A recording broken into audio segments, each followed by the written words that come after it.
In the hours before I started to do this video on Friday, 10th May 2024, reports started to appear that the Russian offensive in Kharkov region had begun. And sure enough, a few hours later, and just minutes before I started this video, we got a confirmation or purported confirmation of this from no less a person than President Zelensky himself. He's now come forward and has said that the Russian offensive in Kharkov region, which everybody has been expecting for so long, is indeed underway. And he's also indicated that the Ukrainians have been aware for some time of where this counteroffensive would take place. And it suggested that the town of Volchansk is the major Russian objective.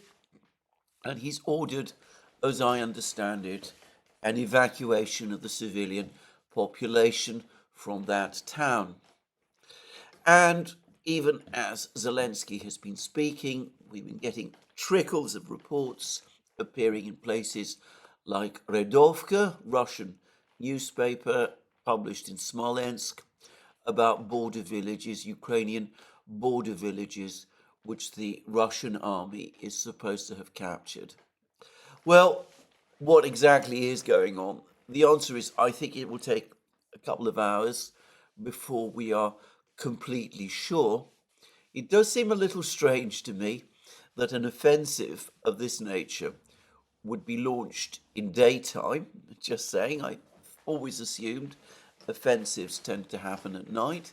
But anyway, for the moment, it looks as if clearly some kind of activity is underway.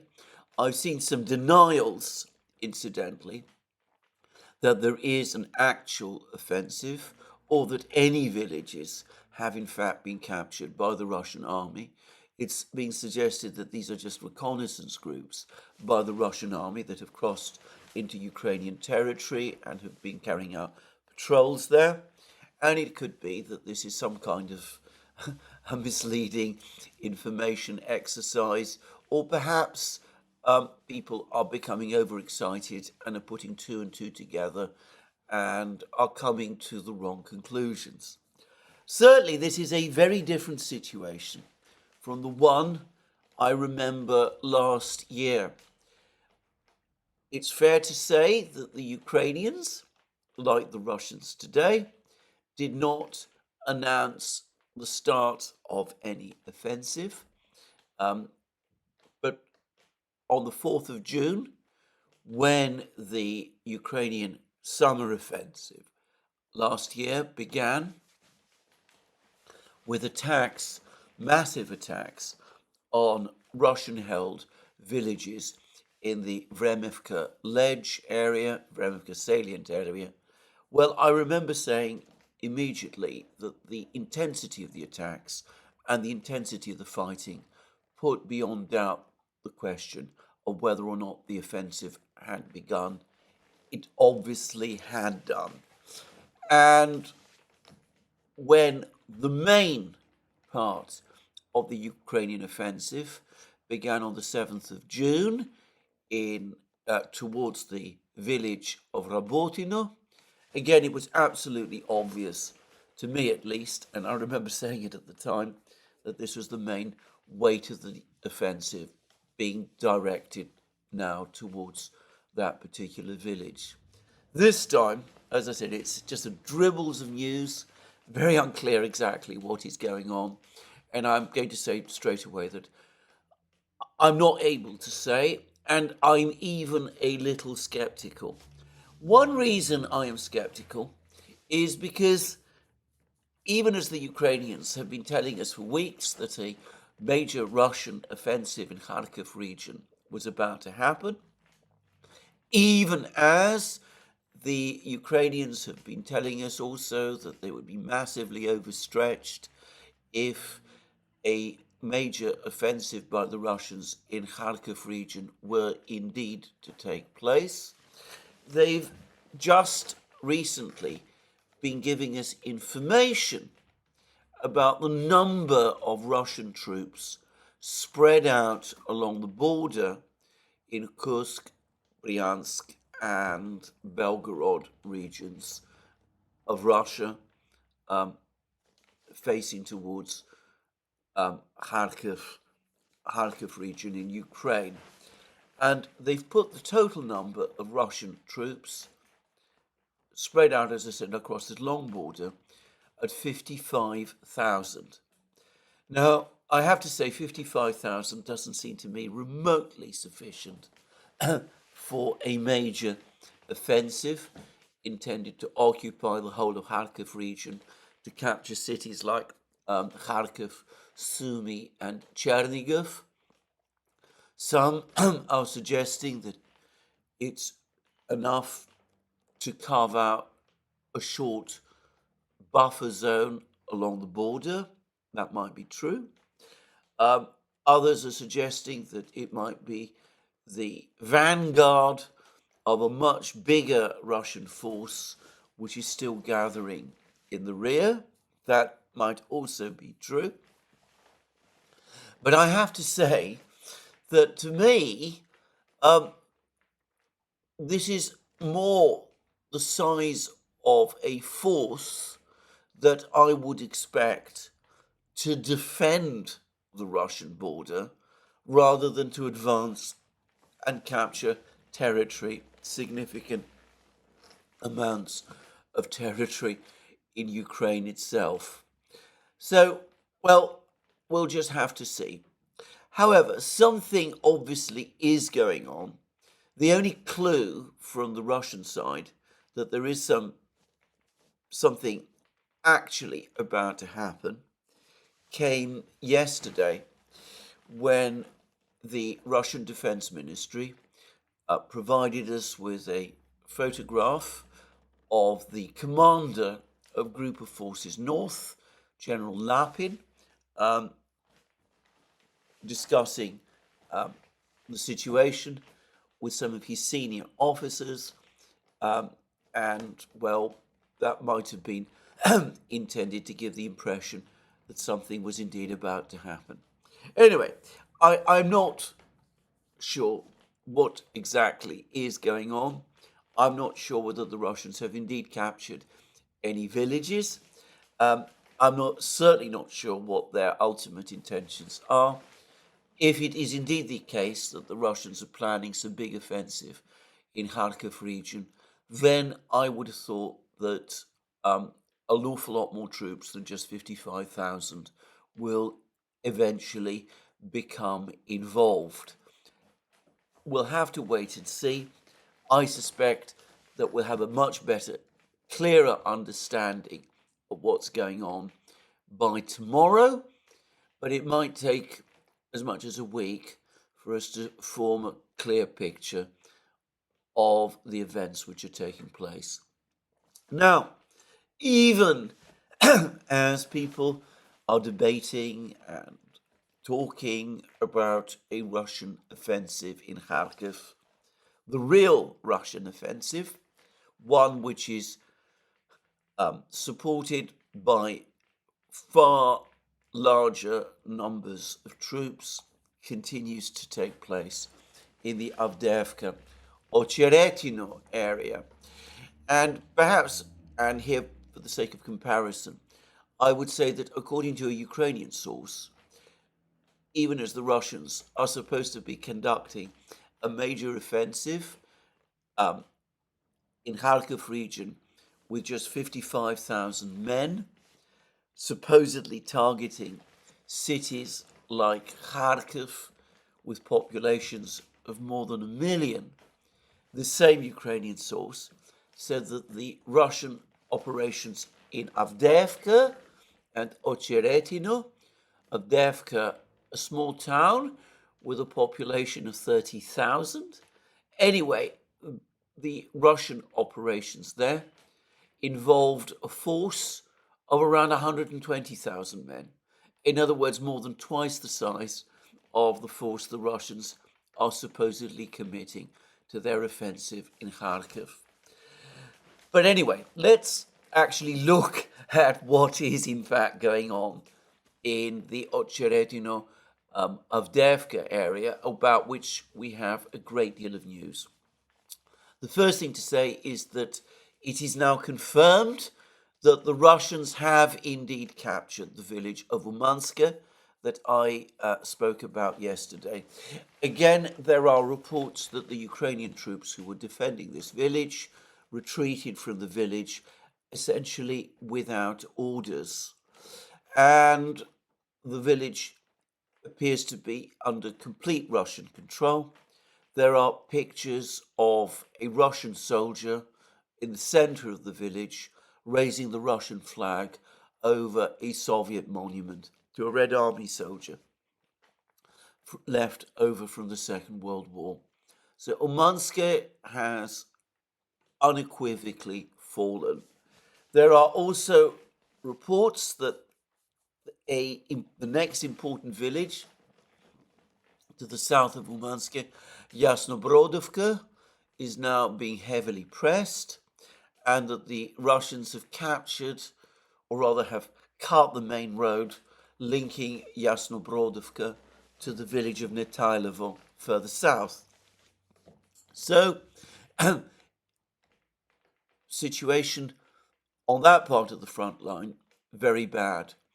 And lastly, on this part of the front lines in the Avdiivka Ocheretino area, all of these villages being located to the west of Ocheretino and Avdiivka, the next defense line, it looks as if the Russians are now on the brink of completing the capture of Netailovo.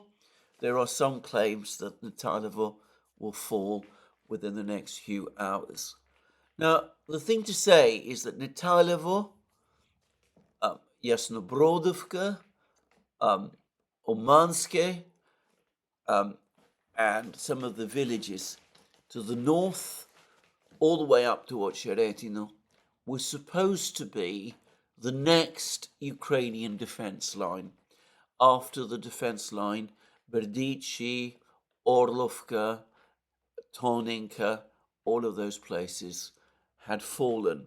This is where the Ukrainians were supposed to establish their next defense line. And we see that it has taken almost no time at all for the Russians to break through it. The defense line is rapidly unraveling, and Ukrainian soldiers in the area are apparently complaining that there are no obvious defense lines to the west, at least for long distances, and there are no fortified positions that they can fall back to. And that's already a very bad situation, but in other respects, situation is getting even worse for Ukraine in this general area as well, because we're getting more reports now from the town of Krasnogorovka, which is located to the south of Avdiivka, between Marinka and Avdiivka itself. Now, Krasnogorovka is another one of the fortified towns, the fortresses that Ukraine had created around the capital of the Donetsk region, Donetsk city. It's a town of about, I believe, 14,000 people, at least that was its population before the war. It was heavily fortified, and as I pointed out on several occasions, it was the town where the artillery, which periodically shelled Donetsk city, the Ukrainian artillery, was mainly based. They were concentrated in the area of Krasnogorovka, not really in Avdiivka, as many people suppose. Well, the other fortified towns that make up this ring that the Ukrainians created around Donetsk city, Marinka and Avdiivka and the village of Pesky, have all fallen. So Krasnogorovka is the only important one left.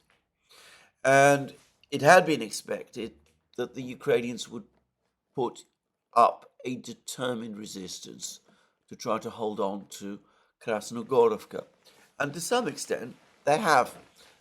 Many of the best units of the Ukrainian army have either been permanently deployed to try to hold on to Krasnogorovka, or alternatively, like the 3rd Assault Brigade, they've been sent briefly to destabilize the situation before being pulled out and sent somewhere else. But anyway, the fact is that the Russians have been steadily occupying more and more of Krasnogorovka. They apparently now control the central industrial zone, the tall buildings there. The one remaining tall building, high-rise building, which is in the sort of northern central part of Krasnogorovka, which is a hospital complex, is now apparently being bitterly fought over, with the Russians attacking it, interestingly enough, from the east, not from the south. But the point is that it looks as if the Ukrainian troops east of this hospital complex are now cut off. And it's been suggested that there may be several hundred Ukrainian troops there. Others are putting the numbers higher. I've seen one claim that it's up to 1,000, which would suggest a disaster coming somewhat similar to the one we've recently saw in Avdiivka, where large numbers of Ukrainian troops were cut off and encircled and eventually taken prisoner. Well, anyway, something like that perhaps is also now starting to happen in Krasnogorovka, but anyway, it does look as if Ukrainian troops in the eastern part of Krasnogorovka are cut off. If the hospital complex falls, if this eastern part of Krasnogorovka also collapses into Russian hands, perhaps with a large number of prisoners being taken, then that will leave only a relatively small area of Krasnogorovka, the northwest of the town, still under Ukrainian control. Now, in earlier periods of the war, the Ukrainians were able stubbornly to cling on to positions in towns and settlements that they had almost entirely lost, thereby denying the Russians the claim that they had captured that settlement. And the big example of this is Marinka. The Russians began an offensive to capture the town of Marinka, up west of Donetsk city, one of the ring of fortified towns that I've just been talking about. The Russians began an offensive to capture Marinka in, I believe, October 2022. I can well remember that some enthusiastic commentators from the Russian side, from within Russia, were claiming in October 2022 that Marinka had indeed been captured. Instead, the battle dragged on for more than a year. The Russians finally cleared Marinka of all Ukrainian troops in December 2023. And this was largely because, though the Russians were able to capture large parts of Marinka fairly quickly, the Ukrainians were able to fortify themselves in some of the buildings and districts in Marinka's northwest and cling on to them, and the Russians found it very difficult to dislodge them. Because the difference with Marinka is that the Ukrainians had secure supply lines. That doesn't apply to Krasnogorovka. The Russians are already to the west of Krasnogorovka, in the various villages that they've captured north of Krasnogorovka, Pervomaisky, and before long Netailovo as well. And it looks almost certain as if all the supply routes, which are already, I suspect, very difficult to use, are going to be cut as well. So it's now, I think, a certainty that the Battle of Krasnogorovka is coming to an end. Now, contrary to what some people are going to say, I think, again, this battle, like the one in Avdiivka, has taken the Russians a relatively short time. It's important to understand, again, that these are heavily fortified places. They formed part of a fortified system that the Ukrainians worked to create ever since the 2014 crisis. They had up to 8 years to build very strong fortified lines in this part of the front. And though it took the Russians more than a year to capture Marinka, they were able to capture Avdiivka within, I believe, about 5 months. And it will have taken them less time, obviously, to capture Krasnogorovka as well. Now, the fall of Krasnogorovka and the collapse of these other villages that I was talking about previously, Umanske, Yasnobrodovka, and Netailovo, opens the way for a major Russian advance towards Kurakovo from the north. Kurakovo probably is the next major Russian objective in this part of the conflict zone. Kurakovo is the key supply base to the rear of the major Ukrainian fortified town of Vuhledar further south. The Russians have already advanced close to Vuhledar's other supply lines. They captured the village of Novomikhailivka a couple of weeks ago. They are apparently in the process of attacking Paraskovievka, the village immediately to the west of Novomikhailivka, and perhaps also a further village called Konstantinovka that also lies close to these supply lines. And they've also been attacking westwards from Marinka through villages called Pobieda and Yoryevka, also very much in the direction of Kurakovo. And to say it again, if Kurakovo is captured, as I understand it, Vuhledar becomes undefendable, its supply routes collapse, and the Russians would rapidly control the whole of southern Donbass, opening the way to reach this Dnieper River in this area. So, very important news from the central part of the front line. The other major crisis area for the Ukrainians continues to be Chasiv Yar. There's been a huge number of articles now. There's another one in The Economist today about the critical importance of Chasiv Yar. To repeat a point I made recently in a program, all of those people who were telling us about how unimportant Bakhmut was, how it was a place of only symbolic significance during the Battle of Bakhmut that was taking place a year ago, are now telling us that Chasiv Yar, the next town 6 kilometers to the west of Bakhmut, is of critical importance.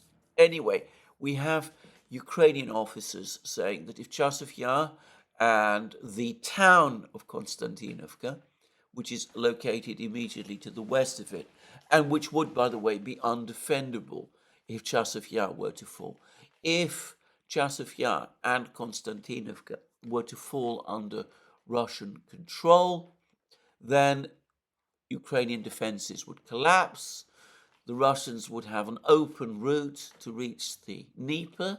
There would be no effective defense lines before the Dnieper.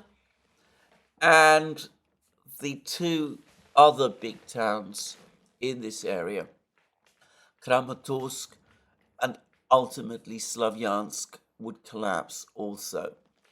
And The Economist has one Ukrainian officer saying that he thought there was a 70% chance that the Russians would indeed, at some point, capture the entirety of Donbass. So, this is the other major battle, the battle for Chasiv Yar.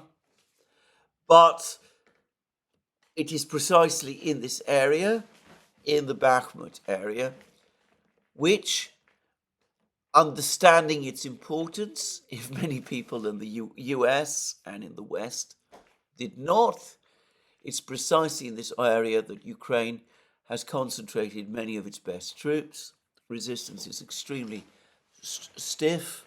The Ukrainians continue to send troops to hold Chasiv Yar.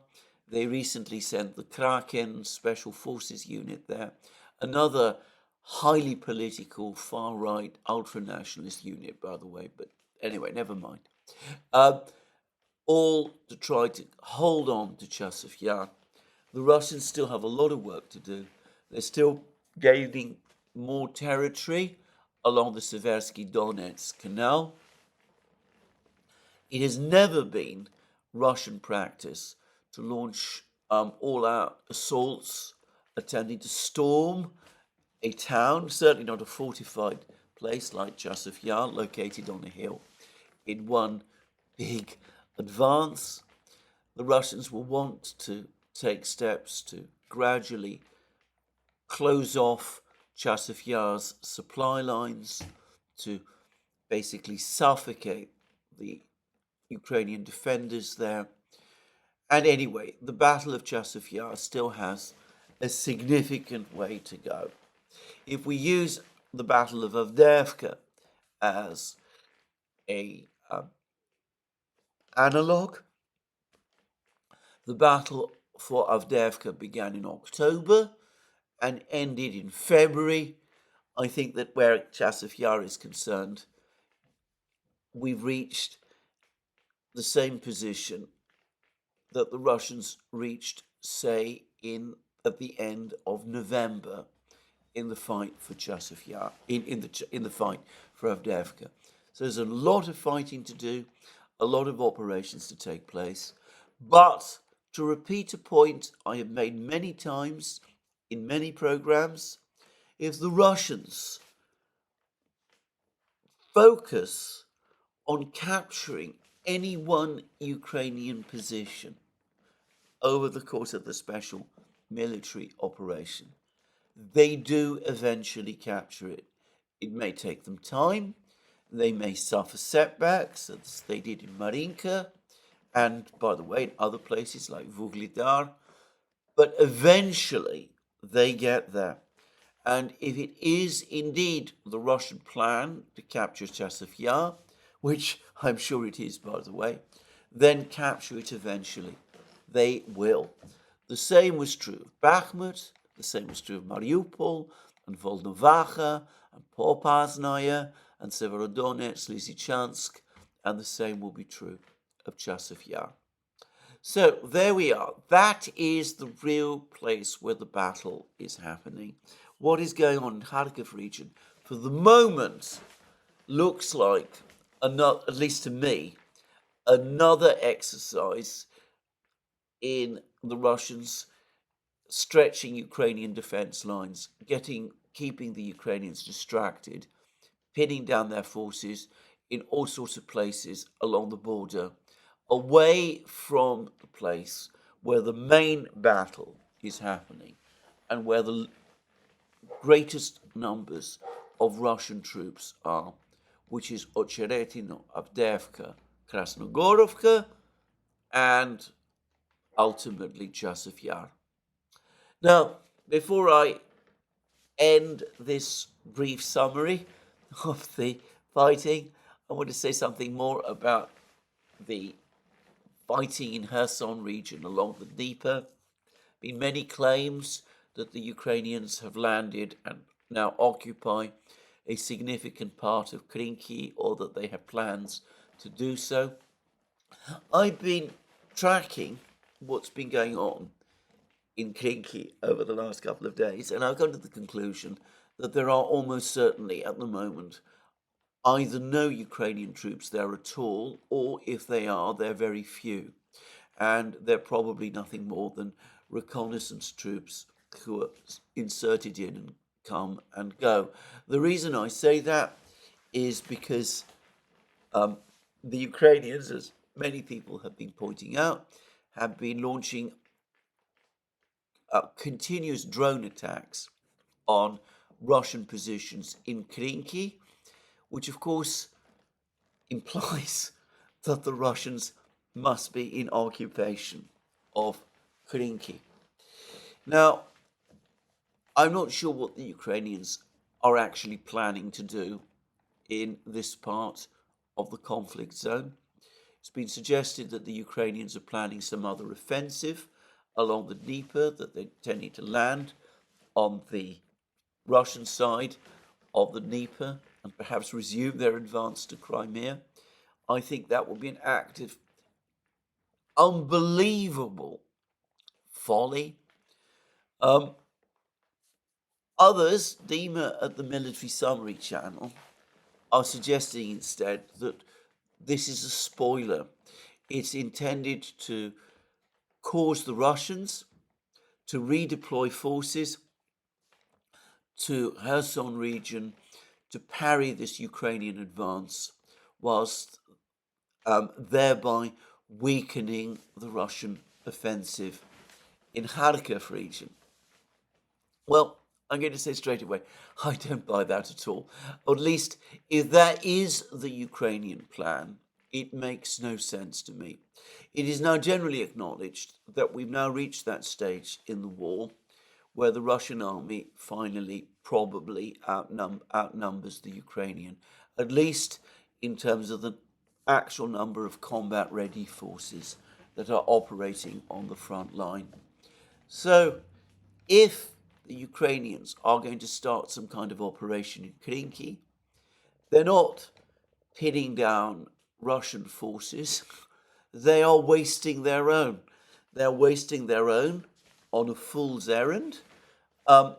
They're wasting valuable troops, valuable forces, which they could far better use and far more effectively in other places, in the Ocheretino Avdiivka area, or perhaps the Vremivka salient area, or even in Kharkov. Who, in other words, is pinning down who? And I don't think this is the reason Ukraine would carry out an attack in Krinky, if that's indeed what they intend to do.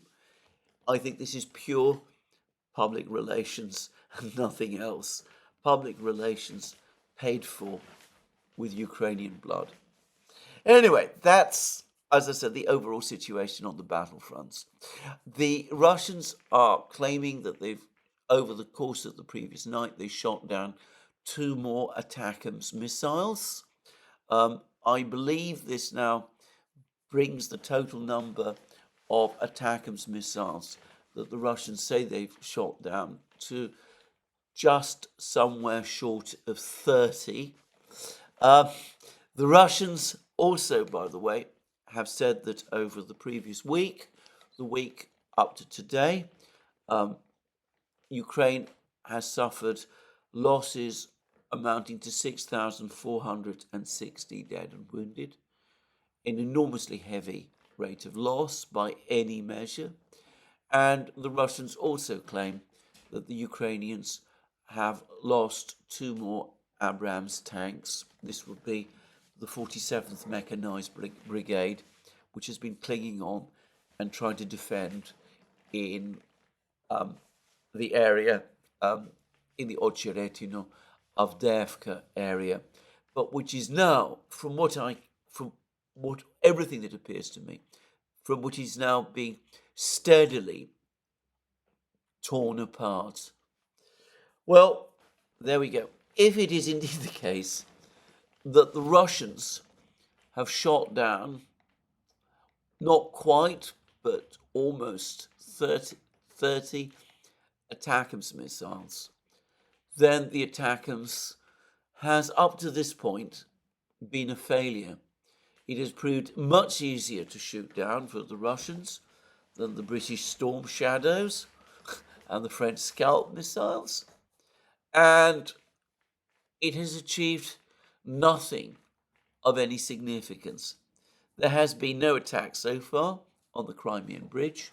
I read a long discussion about this whole topic on Slavyangrad, pro-Russian Telegram channel, outstanding reporter of the war nonetheless, and also a brilliant site aggregator and a place where you can often find some very insightful analysis about the way in which combat is being conducted.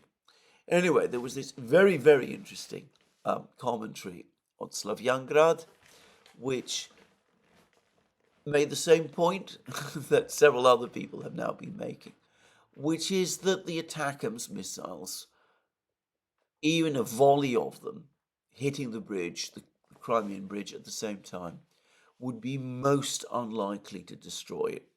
This is an enormous structure. It is very, very strongly built.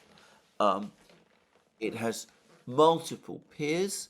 It's also modular, by the way, in its construction, which makes it relatively fast and easy to repair.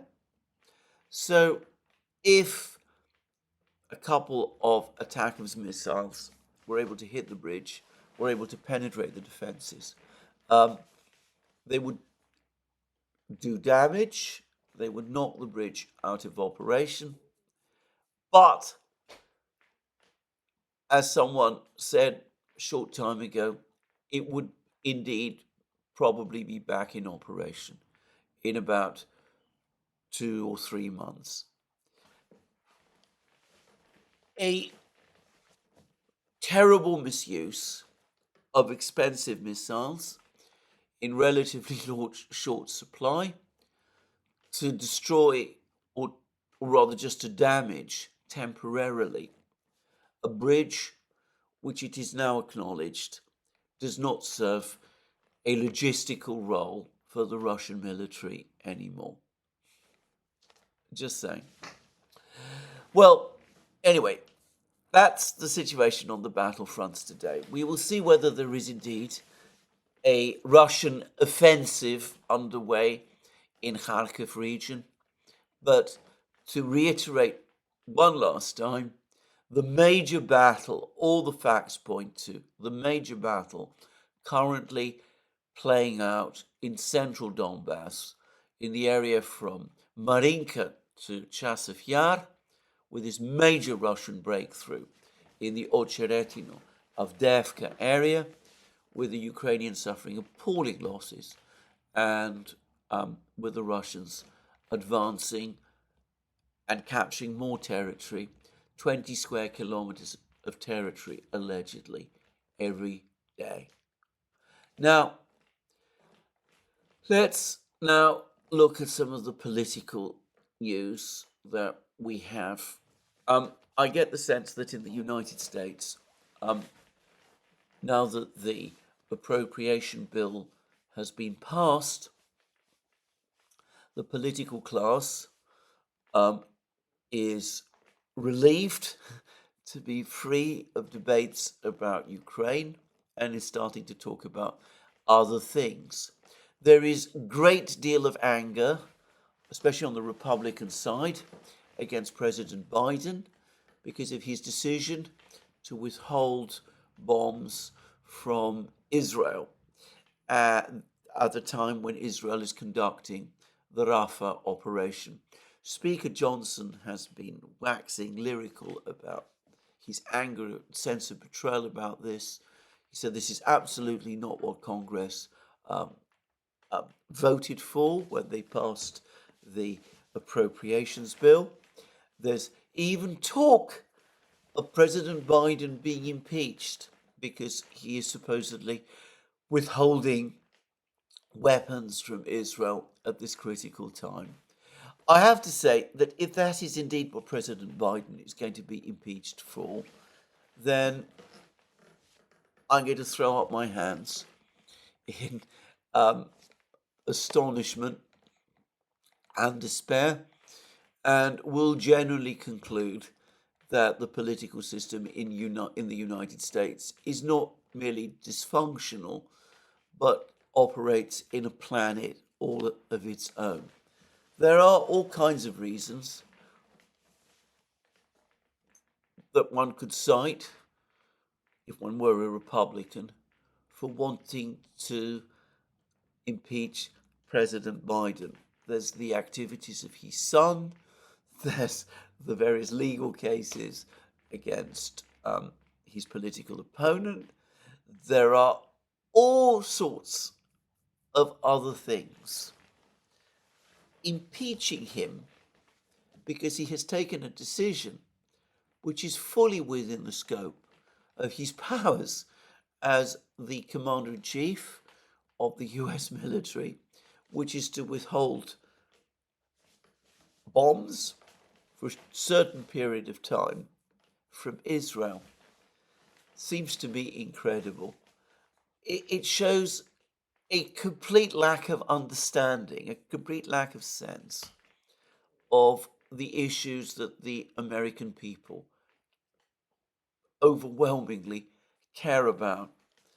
I mean, there's been virtually no pushback against the president, for example, about the events, what's happening on the southern border, an attempt to impeach his the official responsible in his government, the president's government, Mr. Mayorkas, for what's going on the border, failed dismally. The Senate just threw it out without even considering the articles of impeachment with any care. And yet, as I said, the president, as commander-in-chief, as head of the executive, exercises his prerogatives in a certain way. You might agree with him, you might disagree with him, but really, is this what you impeach a president for? As I said, if this happens, it would leave me incredulous and baffled. And I have to say that the effect around the world would be disastrous. All the more so, given that I don't think there's any substance to this complaint in the first place. As I pointed out in many programs, if you track the pattern of US weapons deliveries to Israel, it's obvious that the United States stepped up deliveries of bombs and other equipment to Israel in the weeks running up to the Rafah operation. It's overwhelmingly likely that the administration calculates that it has already supplied to Israel all the weapons that Israel needs to carry out this operation. And of course, if Israel falls short, well, the president will reverse his policy, as he can do without any difficulty, and go back to sending Israel even more weapons. Now, I suspect that drilling down into the realities, the true reason for the anger against the president is that his chief diplomatic representative in the Middle East, in talks with Hamas and the governments of Egypt and Qatar to try to negotiate the terms of a ceasefire in Gaza. Bill Burns, the director of the CIA. Well, I suspect the true reason for anger is that Mr. Burns made significant concessions to Hamas on the question of a ceasefire. Amongst these was an agreement that the ceasefire should be a permanent cessation of hostilities, requiring a complete Israeli pullout from Gaza. Now, I'm not going to get into the weeds of this because at the Duran, Glenn Deason and I have done a program, have had the good fortune to do a program with Alistair Crook, former British diplomat, person who knows the Middle East perhaps better than pretty much anyone else. Visited all of these countries, speaks all of these languages, knows all of the people involved, or at least most of them, how many of them, and who has a far better understanding of the complex, intricate diplomacy than I do.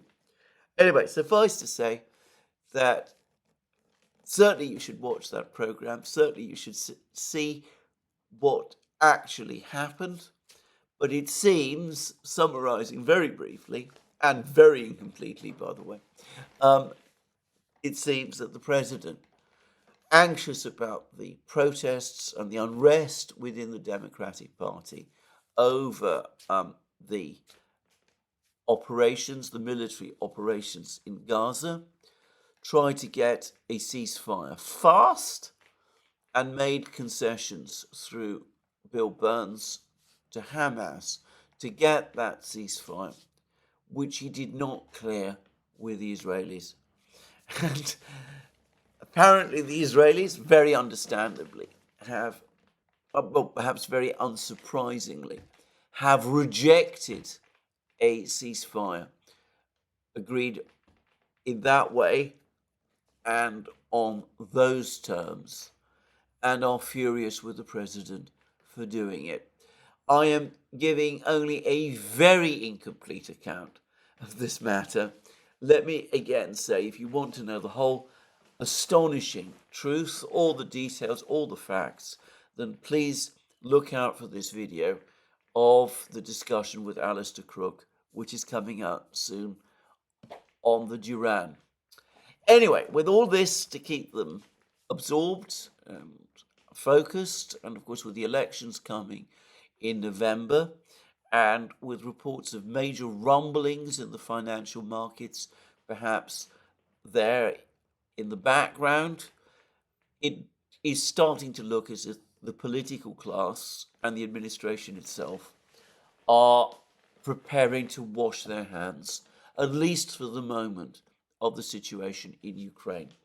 Now, I have spoken, I'm not going to go over the details again, but I've spoken at length over the last couple of days about the massive Russian démarche that took place a few days ago when it looked as if the West was seriously contemplating deploying troops to Ukraine and would support the Ukrainians in launching missile strikes deep into Russian territory. And I've said that all the indications are that the West is now in full retreat, and that they have told the Russians, following the Russian warnings, which have included drills with tactical nuclear weapons. Anyway, the West is in full retreat, and they've signaled apparently that there is going to be a written statement published at the NATO summit in July that Ukraine, that there will be no NATO troops, no NATO boots on the ground in Ukraine. So that gives all the appearances of having been a major concession made to the Russians, or rather maybe not a concession, a signal to the Russians that the West is backing off and is not seeking to escalate. And by the way, a humiliation and a defeat for the British government and also personally for President Macron of France. But what I overlooked was the other piece of news in the article, in the confirmation of, rather the information about this concession, which appeared in Corriere, the Italian newspaper Corriere della Sera, telling us about this decision by NATO to publish this statement ruling out rules boots on the ground in July, at the summit meeting in July. Because Corriere della Sera also says that an agreement has been reached that in future all questions of arms deliveries to Ukraine will no longer be decided principally by the United States, working through the so-called Ramstein contact group, but will instead be undertaken by NATO. In other words, the United States is transferring supervision of future arms transfers to the NATO bureaucracy in Brussels and, in effect, to the Europeans. Now, that has, from an American point of view, many advantages. Firstly, it means that, well, it distances the support for the war from the United States. It means that the United States is no longer so deeply involved. It means that if there is a debacle in Ukraine, the fingers of blame can be pointed at people in Brussels rather than at people in Washington, just saying. And it also means that because the direction of the Ukraine war, the management of the Ukraine war from the Western side, will now be made by NATO in Brussels as opposed to the United States, the US government in Washington. It means that a future president, Donald Trump, for example, cannot simply discontinue it. It also means that from this point forward, funding for Ukraine, the burden of funding, is almost certainly going to pass to the Europeans. Now, I have made the point many times that if there had really been a problem with funding, whilst the funding package, the US funding package, was in limbo in the House of Representatives, then the Europeans would simply have come up with the money themselves and would have bought the weapons from the United States.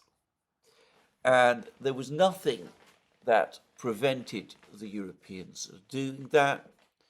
And we've now had proof of this, because not coincidentally with all of these announcements, we've now had an announcement that the German government is buying 3 HIMARS launchers for Ukraine from the United States. So we see that money has never been the problem. Availability of weapons has, but there's a disastrous shortage of those, of the ones that really matter. But from this point on, the Americans are passing this problem to the Europeans and are divesting it from themselves. It's a way for the United States to wash its hands of this affair. They're not abandoning Ukraine. They're transferring responsibility for it to the Europeans instead. And if the Europeans want to go on arming Ukraine, well, they can come to the Americans and buy from the Americans whatever weapons the Americans are able to sell them. Now, That is, as I said, a interesting solution to the political problem that Ukraine represents for the United States. I'm not remotely clear what the Europeans gain from this exercise. Of course, the NATO bureaucracy now has another project to run, and they will always like that because bureaucracies always do. But I would have thought that European leaders would want to steer very clear of getting involved so deeply in something like this. But it seems not. On the contrary, one gets the sense that there's even a certain measure of enthusiasm in parts of Europe for doing this thing. Now, however, we shouldn't overlook the ultimate importance of what this means. The president himself, President Biden, is obsessed and obsessive about Ukraine. So are some of his other officials. But I think that there is now a widespread calculation in the permanent government of the United States, the deep state, if you will, that Ukraine is a lost cause. There have been two big articles in heavyweight foreign policy publications in the United States, which have just said precisely that. One is in Foreign Affairs, which makes the point that Ukraine is not going to regain all its former territories. It makes no sense to go on supporting Ukraine in its maximalist demands. The United States ought to make it clear that that objective is unachievable. The other article is in The Hill magazine that is read in Congress. Its title, The Hill, tells you that it is, to some extent, focused on people in Congress. It also makes the point that supporting Ukraine is just another case of throwing good money after bad. Now, I'm not saying that these articles have been deliberately instigated by anyone, but one can see that the debate is going on, or continues to happen, in the United States, despite the appropriations that have just been authorized. And I think that within the deep state, the permanent government, the reality that the war in Ukraine is going to be lost is now fully understood. So, the president is obsessed. He wants to keep Ukraine going. He wants to give Ukraine everything it wants.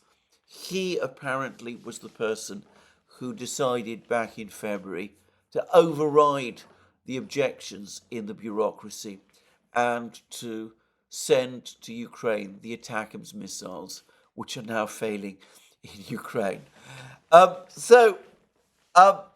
The permanent bureaucracy, however, knows that the president is not going to be there forever. In fact, he might not be there for very long. The polls are not looking favorable to him for the November election, though that's still a long way off. There's ruptions within the Democratic Party over the Gaza crisis. The grassroots of the party are unhappy with the president's policies.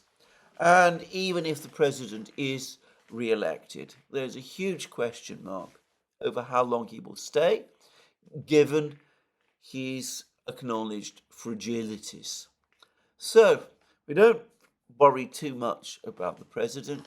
In fact, transferring the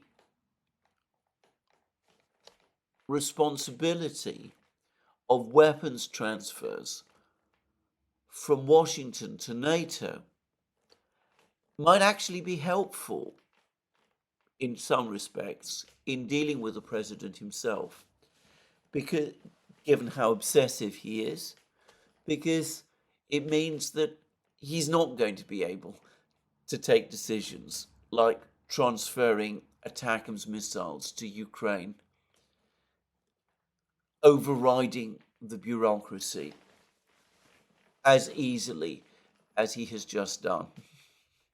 So it's a lovely way, a nice way for the permanent bureaucracy, the permanent government in the United States to divest itself of the Ukrainian problem.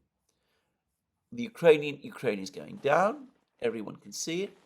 The war is being lost, everyone can see it. Get the president himself out of the loop until he's gone, and at the same time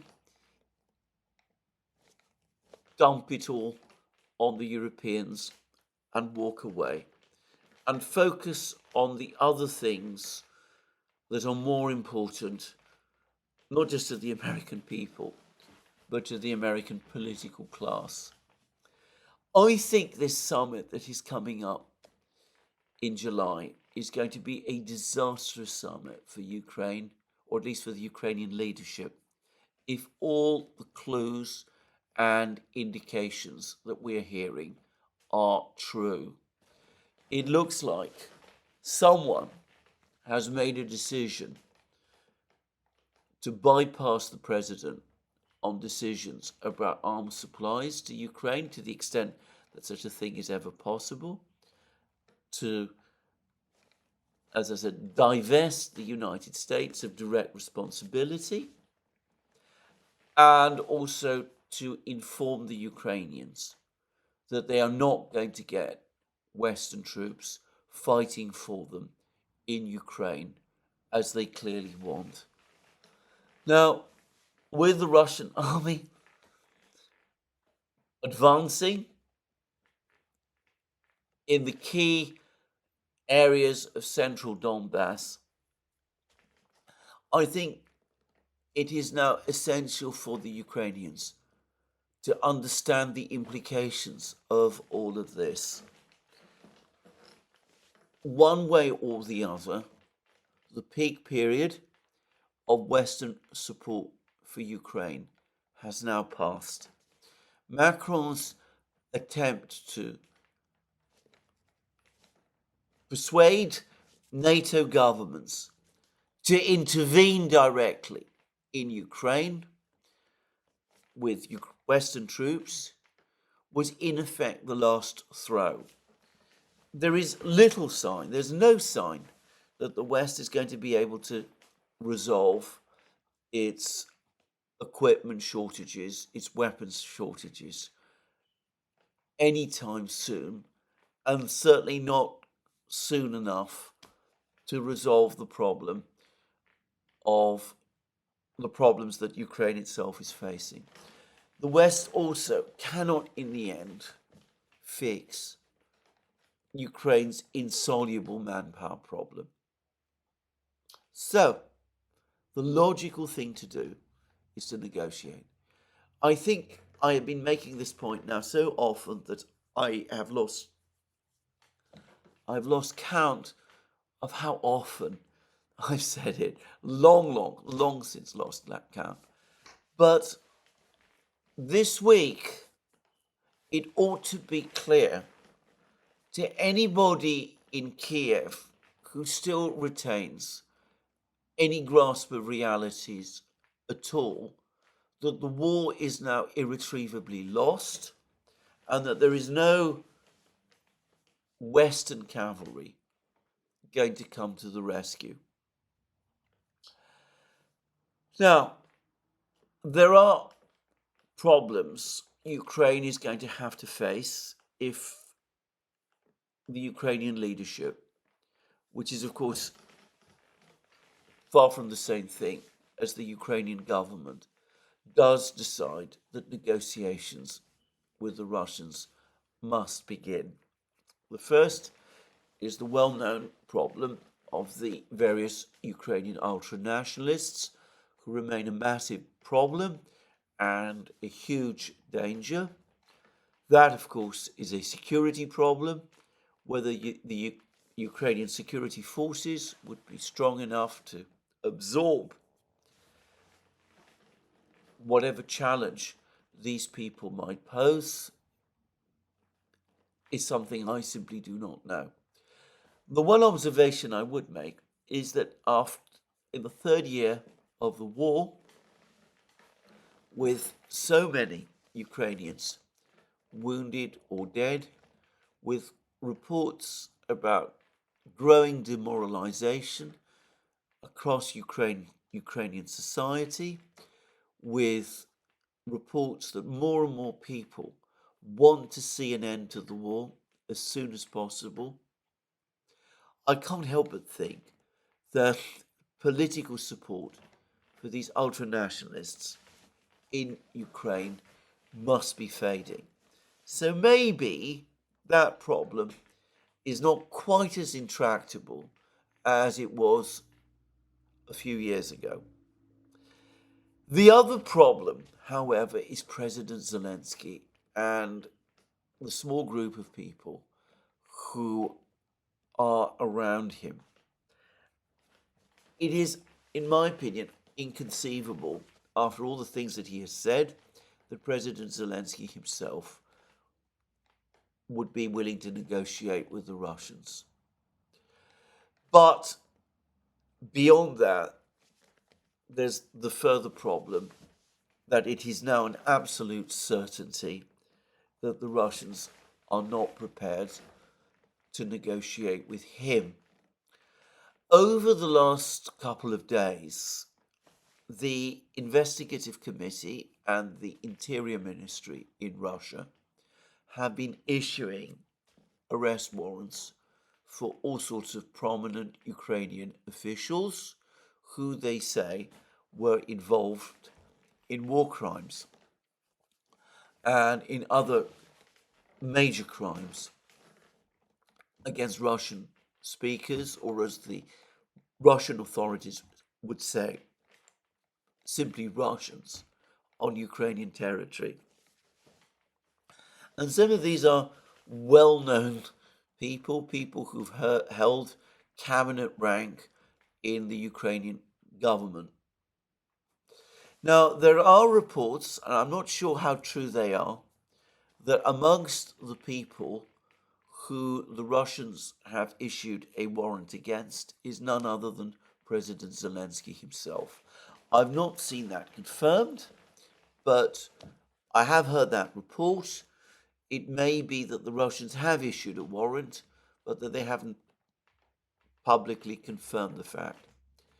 But it's difficult to see these arrest warrants as anything other than an attempt by the Russian government, first, again, to call into question the legitimacy of the existing Ukrainian government, but also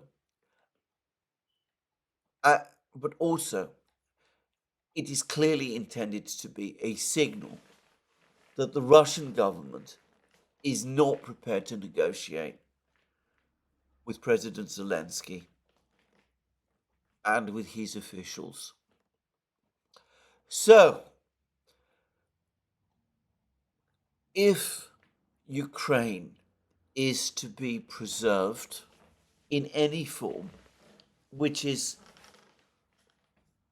the main question now, and if the war is to be ended soon, then one way or the other, something must be done to remove President Zelensky from the scene, because he is not prepared to negotiate with the Russians. It is politically and perhaps even psychologically impossible for him to do so, and the Russians are not prepared to negotiate with him. Now, yesterday, President Zelensky did something which suggests that in the aftermath of the alleged assassination plot against him involving these two Ukrainian colonels, he feels politically insecure. Firstly, he dismissed the head of his bodyguard service Either he doesn't trust this person any longer, he thinks that he thinks this person might have been implicated with this this ring of people, or perhaps he is angry that this person, whoever he is, failed to identify and counter this assassination plot, which was discovered instead by the SBU, Ukraine's internal counterintelligence service. The second thing that Zelensky did is that he dismissed General Zaluzhny from the Ukrainian armed forces. Now, General Zaluzhny, until a few months ago, was Ukraine's ground forces commander. It became increasingly clear that Zelensky and Zaluzhny couldn't stand each other. Zelensky repeatedly tried to get Zaluzhny to resign. Zaluzhny, who's far more popular than Zelensky, refused to go. Eventually, Zelensky simply sacked him and appointed General Syrskyi in his place. Now, Zaluzhny has been expelled from the Ukrainian military. He is no longer a military officer. He's not been disgraced. He's still allowed to wear military uniform, but he is no longer a serving member of the Ukrainian armed forces, which of course means that he has no right or authority to give orders. Again, it strongly suggests that Zelensky either suspects or fears that Zaluzhny might play, conceivably, a leading role in a coup. Now, the report also says that Zelensky has appointed Zaluzhny ambassador to Britain. This repeats news that we'd heard some weeks ago. I'd assumed at that time that he had actually been appointed ambassador to Britain. I'd even assumed for a time that he was even here, but it seems that he never left Ukraine and that he is in fact still in Ukraine. And it looks as if Zelensky, in dismissing Zaluzhny from the armed forces, is once again trying to maneuver Zaluzhny into some form of diplomatic exile by posting him to London. Last but not least, and perhaps giving a further insight into the fact that this is a deeply political act, Zelensky, in dismissing Zaluzhny from the armed forces, the Ukrainian armed forces, has apparently given the reason that this has been done because of Zaluzhny's ill health. Now, quite what that means, one wonders whether the ill health is political or whether Zaluzhny is genuinely ill. But anyway, note that there doesn't seem to have been any great thanks to Zaluzhny for his service or anything like that. And it looks, frankly, like it looks like an excuse.